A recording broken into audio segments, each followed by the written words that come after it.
Topic है वो सम के लिए है। अभी तक हम लोग किसके लिए निकाल रहे थे?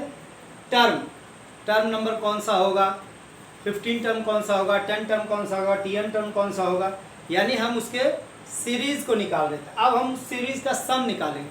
तो सम के लिए फॉर्मूला है, अगर n टर्म्स हो उसमें तो n/2 2a + n-1 × d, where n is the number of term. कितने टर्म है? ये है नंबर ऑफ टर्म्स। ए हमारा क्या होता है? फर्स्ट टर्म ऑलरेडी मालूम ही है, ये फर्स्ट टर्म है। और डी क्या होता है? कॉमन डिफरेंस, दोनों के बीच में क्या कॉमन डिफरेंस है। तो इस फॉर्मूले को इस तरह से भी लिख सकते हो एस एन के लिए, यहाँ पे n/2, और अगर मान लो 2a को हम लिखते a + n-1 × d। अगर इस तरह से अगर लिखोगे मान लो तो a + n-1 × d ये क्या होता है? ये लास्ट टर्म होता है। तो इसको हम लास्ट टर्म के फॉर्म पे ऐसे भी लिख सकते हैं a + n। ये भी सम के लिए होगा। क्यों? क्योंकि l के जगह पर हमने a + n-1 × d की वैल्यू को यहाँ पुट किया है।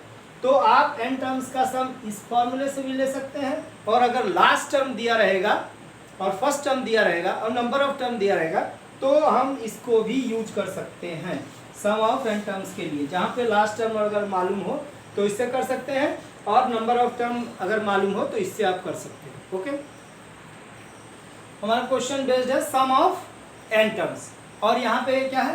Find the sum of 23 terms, यानी n की वैल्यू ऑलरेडी यहाँ पे 23 शो कर रहा है, और सीरीज क्या है? 5 9 13 17, ... यानी ऐसे कंडीशंस में नंबर ऑफ टर्म आपको मालूम है, नंबर ऑफ टर्म्स कितना है? 23, यानी n की वैल्यू हो गई 23। a ऑलरेडी शो कर रहा है 5, कॉमन डिफरेंस t2 - t1 यानी 9 - 5 यानी कि 4 आ गया। देन Sn की फॉर्मूले से लिख सकते हैं n/2 2a + n-1 × d। अब यहाँ पे n की वैल्यू हमको कितना रखना है? s 23/2 2a 2 × a यानी 2 × 5 प्लस 23 - 1 × d के प्लेस पर क्या है? 4 रख दो। इसको जब सॉल्व करोगे 23/2 ये हो गया 10, ये हो गया 22 × 4 88 + 10 करोगे हो जाएगा 98। तो यहाँ पे 98 लिख दीजिए, 2 से कट करो, 2 4 × 8 2 9 × 18। जब 23 और 49 को अगर मल्टीप्लाई करोगे इसका मल्टीप्लिकेशन आ जाएगा 1127।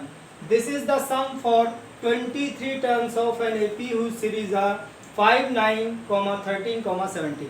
यानी इस सीरीज में अगर 23 टर्म्स लगातार लिए जाएंगे तो उसका सम हो जाएगा 1127। ओके, नेक्स्ट क्वेश्चन हमारा है how many terms of an AP are needed to give the sum -25।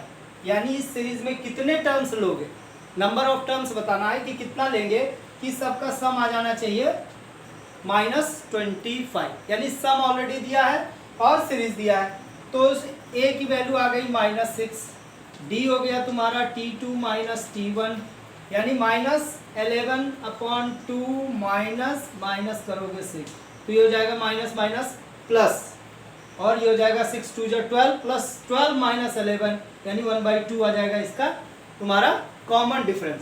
Okay, तो a और d तो तुमको मिल गया। अब Sn की वैल्यू ऑलरेडी तुमको लाना है -25 Sn की वैल्यू, और Sn के लिए फॉर्मूला क्या होता है? n/2 2a + n-1 × d, और इसकी वैल्यू क्या है? -25 अकॉर्डिंग टू क्वेश्चन। अब n की वैल्यू नहीं दी है, n रहने दीजिए। 2 × a की वैल्यू दिया है -6 पुट करिए, प्लस n-1 × d के प्लेस पर रख दो 1/2, और ये आ गया -25 यहाँ आ गया। अब इसको 6 2 × 12 -12 हो जाएगा, और इससे जब मल्टीप्लाई करोगे n/2 हो जाएगा -1/2। अब ये इक्वेशन बेस्ड आ जाएगा, इसको क्या करेंगे? इक्वेशन सॉल्व करेंगे, उसके बाद n की 2 वैल्यू आ जाएगी। ओके, नाउ हमारा ये जब है मल्टीप्लाई कर देंगे तो ये आ गया -12/1 n/2 -1/2। अब क्या करेंगे? यहाँ पे हम LCM आ गया 2, ये हो जाएगा -24 + n-1 = -25, ये तुम्हारा हो गया। अब ये क्या करोगे? n/4 कर दो, ये कर दो -21 -24 और -1 -25 प्लस n इक्वल टू -25। अब ये 4 को उधर ट्रांसफ़र कर देते हैं, ये हो जाएगा -25n प्लस n स्क्वायर और 4 इधर चला जाएगा, ये हो जाएगा -100। और ये क्वेश्चन में आ गया n square -25n plus 100 equals to 0। ये आ गया क्वाड्रेटिक फॉर्मेट में। अब इसको हम ब्रेक कर देंगे, splitting the middle term -20n -5n, तो ये आ जाएगा तुम्हारा कितना -20 और -5 -25, और इन दोनों का मल्टीप्लिकेशन प्लस 100 आना है। अब यहाँ पे कॉमन ले लीजिए, n कॉमन करोगे तो यहाँ पे हो जाएगा n -20, यहाँ पे -5n कॉमन करोगे n -20 इक्वल टू 0। अब इससे हम निकाल सकते हैं आइदर n -20 और n -5 इक्वल्स टू 0, यानी n की वैल्यू होनी चाहिए 20 और 5। यहाँ पे डबल जो वैल्यू आई है n की, उससे क्या मतलब है कि एक वैल्यू जब भी लेंगे तो सीरीज जो आएगा हमारा इस फॉर्मेट में आएगा पॉजिटिव में, और एक जो लेंगे तो आएगा नेगेटिव में। ओके, इसलिए यहाँ पे दो जो वैल्यू आ रही है, इससे ये होगा कि एक वैल्यू के लिए d जो है हमारा प्लस माइनस में जो आ रहा था, यानी कि 1/2, और जब माइनस करोगे तो उल्टा सीरीज में आएगा। ओके, नेक्स्ट क्वेश्चन भी हमारा उसी बेस पर है। इसमें क्या है कि ऑलरेडी सम दिया हुआ है और नंबर ऑफ टर्म्स इसमें मालूम नहीं है, यानी x के फॉर्मेट पे दिया है लास्ट टर्म जो है तुम्हारा, और उसका सम दिया है ऑलरेडी 148। तो फाइंड करना है पहले x की वैल्यू क्या होगी। ठीक है, तो सॉल्यूशन में यहाँ देख सकते हो कि a की वैल्यू हो गई 1, कॉमन डिफरेंस हो गया 6 - 1, यानी term number 2 minus term number 1, ये आ गया तुम्हारा 5, और जो Sn की वैल्यू है सम ऑफ n टर्म्स वो दिया हुआ 148। क्योंकि हम कितने टर्म है मालूम नहीं है तो n टर्म मान सकते हैं। ठीक है, तो अब यहाँ n/2 2a plus n - 1 into D equal to 148, क्योंकि सम ऑलरेडी दिया हुआ है तो ये हम लिख सकते हैं। अब यहाँ पे क्या करोगे, n की वैल्यू तो मालूम नहीं है, नहीं लिखेंगे। 2 इंटू a यानी 1 प्लस n - 1 इंटू डी के जगह 5, ये आ गया 148। सेम इससे पहले वाला जो क्वेश्चन उसी पर बेस्ड है। ये आ गया तुम्हारा n/2 हो गया 2 प्लस 5n - 5। अब ये हो जाएगा तुम्हारा n/2, 5 - 2 करोगे -3 प्लस 5n इक्वल टू 148। अब इससे जब मल्टीप्लाई करेंगे ये इक्वेशन फॉर्मेट में आ जाएगा, फिर इसका स्प्लिटिंग द मिडिल टर्म करेंगे। ओके, तो सबसे पहले यहाँ पे हम मल्टीप्लाई करते हैं। ये मल्टीप्लाई करने के बाद ये इस फॉर्मेट में आ गया तुम्हारा 5n स्क्वायर माइनस 3n, और इसको इधर लाओगे तो माइनस हो जाएगा 8 2 16, 1 14 2 28 और 1 29। ये आ गया किस फॉर्मेट में, ax square plus B X plus C के फॉर्मेट में आ गया। अब इसका हम फैक्टर कर सकते हैं, तो जब फैक्टर करेंगे तो by splitting the middle term लगाएंगे, तो उन दोनों का मल्टीप्लिकेशन आना चाहिए 296 इंटू 5, और प्लस माइनस के बाद आना चाहिए 3n। तो यहाँ पे हम लिख सकते हैं -40n प्लस 37n। ठीक है, तो इसका वैल्यू आएगा 3n, और यहाँ पे आप लिख लीजिए इसको -296 इक्वल टू 0। अब इन दोनों का कॉमन आ जाएगा 5n कॉमन, यहाँ पे आ गया n - 8, यहाँ पे 37 ले लोगे कॉमन n - 8, क्योंकि अगर 37 को 8 से मल्टीप्लाई करोगे यही आएगा। अब हो जाएगा n - 8, और दूसरे ब्रैकेट में हो जाएगा 5n प्लस 37।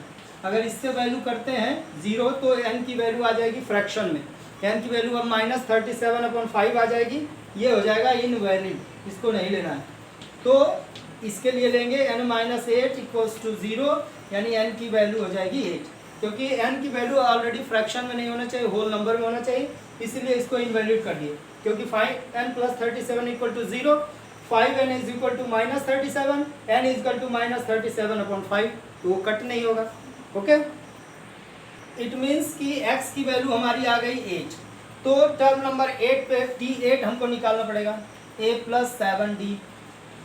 a ऑलरेडी आपको मालूम था कितना था 1, प्लस d की वैल्यू कितना हमने निकाला था, d की वैल्यू पहले से था 5, तो यहाँ पर 5 लिख दो इंटू 7, तो 7 5 जब 35 और 1 कितना आ गया 36, यानी x की वैल्यू हमारी होगी 36। ओके, नेक्स्ट क्वेश्चन हमारा, find the sum of an odd integer, all odd integers for 1 to 1000, यानी 1 से लेके 1001 के बीच में जितने भी ऑड नंबर्स हैं उसका सम क्या होगा। तो हम अकॉर्डिंग टू क्वेश्चन देख सकते हैं यहाँ पे फर्स्ट ऑड नंबर तो 1 होगा, दूसरा तुम्हारा 3, तीसरा 5, इस तरीके से लास्ट ऑड नंबर हो गया 1001, यानी इसमें लास्ट टर्म दिया हुआ है। तो हम सबसे पहले या तो लास्ट टर्म से ये भी निकाल सकते हैं कि नंबर ऑफ टर्म कितना है, तो पहले ये निकाल लीजिए। अगर टी एन टर्म से निकालें यानी लास्ट टर्म से, तो a plus N minus 1 into D होना चाहिए, और टी एन टर्म है 1001, a हो गया 1 plus N minus 1 into D की जगह हो गया 2, तो हो जाएगा 1001 equal to 1 plus 2n minus 2, ये तुम्हारा हो गया minus 1 plus 2n equal to 1001। जब ये 1 को इधर करोगे तो ये हो जाएगा 1002 divided by 2 equal to n, यानी n की वैल्यू हो जाएगी 501, यानी टोटल नंबर ऑफ टर्म हो गए कितने 501। अब टोटल नंबर 501 हो गए, यानी n की वैल्यू मिल गई, तो Sn इज इक्वल टू हो जाएगा n by 2 a plus L, भी यहाँ लगा सकते हैं क्योंकि n की value last term already show कर रहा है, तो n की वैल्यू हो गई 501 अपॉन 2, और a की वैल्यू तुम्हारे पास है 1, लास्ट टर्म है 1001, ये हो गया तुम्हारा कितना 501 अपॉन 2 इंटू 1002, जब इसको कट करोगे तो ये आ गया 2 5 0 1, अब ये आ गया कितना 500 इंटू 501, अगर इन दोनों को मल्टीप्लाई कर दोगे ये आ जाएगा 25001। ओके